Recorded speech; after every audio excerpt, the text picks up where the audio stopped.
Active muna kayo guys, sabat lang people, let's go! What's up, madlang people? At syempre, proud na proud ang mga original mentor sa kanilang mga pambato o mentors. Ano ba ang feeling na bawat isa sa mga miyembro ninyo ay pumasok talaga sa Final 3? Well, I'm very, very proud, of course, sa aking grand champion na si Ken. But also, you know, everyone deserves to be there. So, ang ganda na lahat ng pangkat meron. May naging representative. Yes. Si Mark. Ako tuwang-tuwa ako na si Lucky talagang nilaban niya. Alam ko yung pinagdaanan niya, yung journey niya, yung mga frustrations, yung victory na celebration. Pero nung nasa contest siya ng grand final, sabi ko, tuwang-tuwa ako dahil nakapasok siya talaga. Yes. At si Mother B, bituin talagang parang mag-inang-mag-ina na talaga. Angelica. Hubog na hubog. Tuwang-tuwa ako kasi si Angelica, rest back to eh. Yes. Sobra pinagdaanan. So to see her in the final, I really saw her grow. She really owned this moment. So congrats. Sobra. Yeah. Ayan. Siyempre, para doon sa tatlo naman, ano yung, gaano kayo ka-proud o ka-thankful para, dahil sa inyong mga mentor, siyempre, kina Ken, kina Lucky, Angelica. Nagpapasalamat po ako kay mentor nyo kasi kung hindi dahil sa kanya, hindi po ako nakarating kung saan po ako ngayon. Thank you po. Thank you po. Iba talaga ang Nyoken.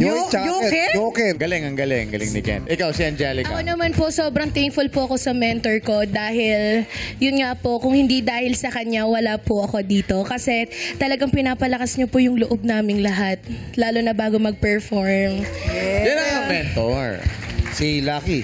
Ako naman po, very thankful ako kay Sir Mark. Ayan, kasi naniwala po siya talaga sa akin even in times po na yung sarili ko po hindi ko mapaniwalaan. Andyan po siya. He is one of the persons po na who believed in me. Thank you po. And syempre si Ken, naging mentor mo din si Miss Bituin. Tsaka si Lucky. Si Lucky. Yes, correct. Bituin yan kay Mother Love B. you, Mom B.